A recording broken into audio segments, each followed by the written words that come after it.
Assalamualaikum warahmatullahi wabarakatuh. Halo adik-adik, bagaimana kabar kalian? Semoga sehat selalu ya. Di tengah pandemi kali ini, kita harus tetap semangat belajar dan senantiasa menjaga kesehatan, serta selalu menaati protokol kesehatan saat berada di luar rumah. Nah, sebelum pembelajaran dimulai, alangkah lebih baiknya jika kita berdoa terlebih dahulu. Berdoa menurut agama kepercayaan masing-masing, dipersilahkan. Selesai. Nah adik-adik, sebelum kita makan, seringkali kita dianjurkan untuk mencuci tangan terlebih dahulu agar tangan kita bersih dari bakteri dan kuman. Lalu, apakah semua bakteri itu berbahaya? Jika iya, apakah tidak ada bakteri yang menguntungkan? Nah, pada pembelajaran kali ini, kita akan mempelajari materi biologi mengenai Monera.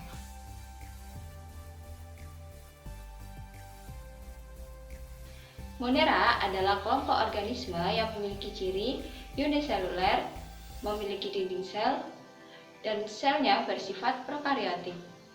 Sel yang bersifat prokariotik adalah sel yang tidak memiliki membran inti. Menurut sistem domain, Monera dibagi menjadi dua kelompok. Yang pertama adalah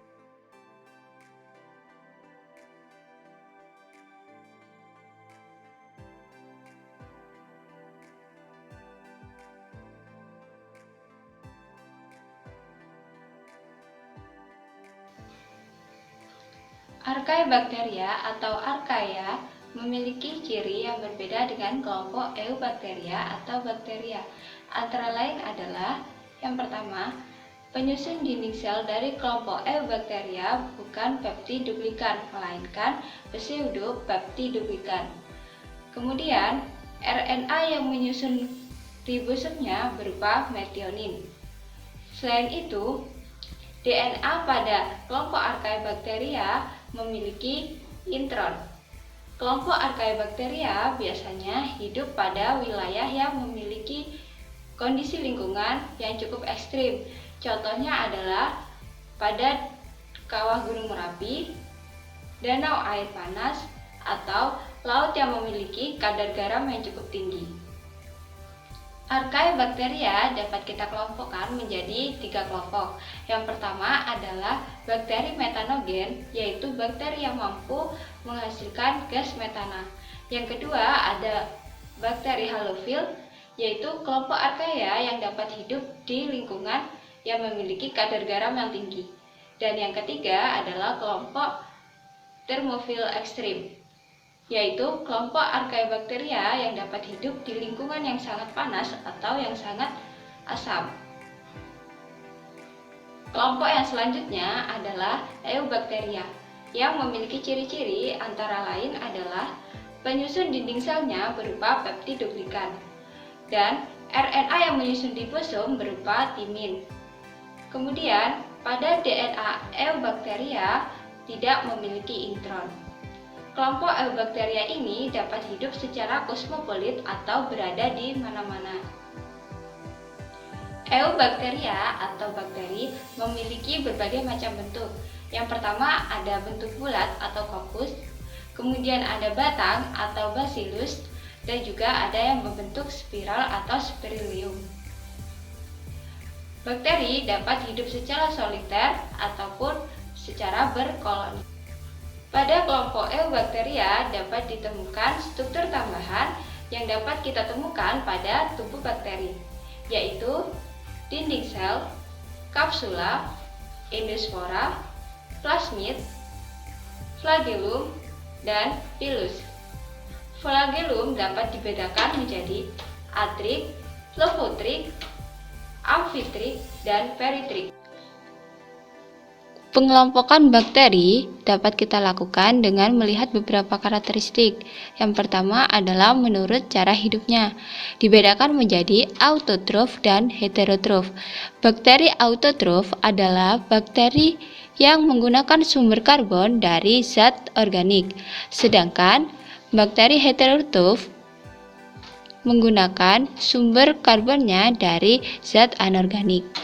Kemudian, pengelompokan bakteri dapat dilakukan dengan melihat kebutuhan pada oksigen, yang dapat dibedakan menjadi bakteri aerob, yaitu bakteri yang memerlukan oksigen untuk pertumbuhan. Yang kedua, ada bakteri anaerob atau bakteri yang tidak memerlukan oksigen untuk pertumbuhannya. Dan yang ketiga, ada yang disebut dengan mikroaerofil, yaitu bakteri yang memerlukan sedikit oksigen untuk pertumbuhannya. Selanjutnya, pengelompokan bakteri menurut suhu dapat dibedakan menjadi 3. Yang pertama adalah sikrofil, yaitu bakteri yang tumbuh dan bereproduksi pada suhu rendah, yaitu sekitar -20 hingga 10 derajat Celcius. Yang kedua, ada bakteri mesofil, yaitu bakteri yang tumbuh dan bereproduksi pada suhu kamar, yaitu pada suhu sekitar 20 hingga 45 derajat Celcius. Dan yang ketiga, ada bakteri termofil, yaitu bakteri yang dapat tumbuh dan bereproduksi pada suhu yang tinggi, dengan kisaran suhu 41 hingga 122 derajat Celcius. Pengelompokan bakteri juga dapat kita lakukan dengan melihat ketebalan dinding selnya, yang dapat dibedakan menjadi 2. Yang pertama adalah bakteri gram positif dan yang kedua adalah bakteri gram negatif. Selanjutnya adalah reproduksi pada Monera. Reproduksi pada Monera dapat dibedakan menjadi vegetatif dan generatif. Reproduksi secara vegetatif atau secara aseksual dapat dilakukan dengan cara pembelahan biner dan secara fragmentasi. Sedangkan untuk reproduksi secara generatif atau secara seksual dapat dilakukan dengan konjugasi, transformasi, dan transduksi. Peranan bakteri yang menguntungkan dapat kita temukan pada proses fermentasi makanan.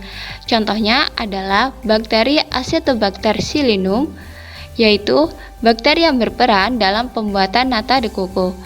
Kemudian ada bakteri Acetobacter aceti yang berperan dalam produksi asam cuka.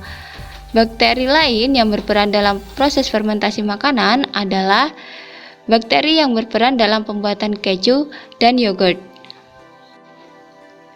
Peranan bakteri yang menguntungkan kedua adalah peran bakteri dalam pembuatan antibiotik. Contohnya adalah Bacillus subtilis yang berperan dalam pembuatan antibiotik bacitracin.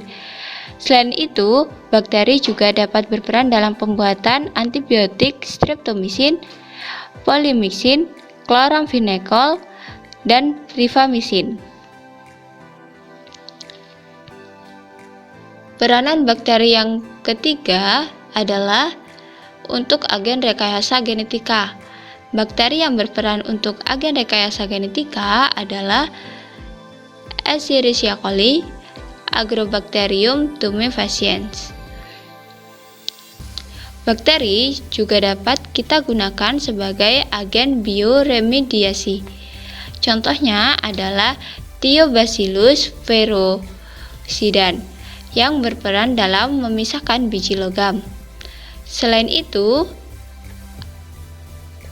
juga dapat berperan pada penguraian hidrokarbon dan penguraian plastik. Kemudian ada peranan bakteri yang merugikan.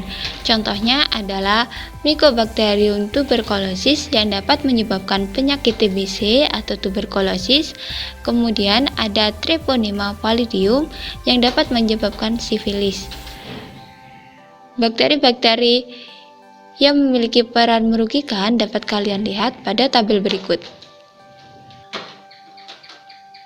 Nah, adik-adik, demikian video pembelajaran materi biologi mengenai Monera. Semoga video pembelajaran kali ini bermanfaat untuk kita semua. Sekian, wassalamualaikum.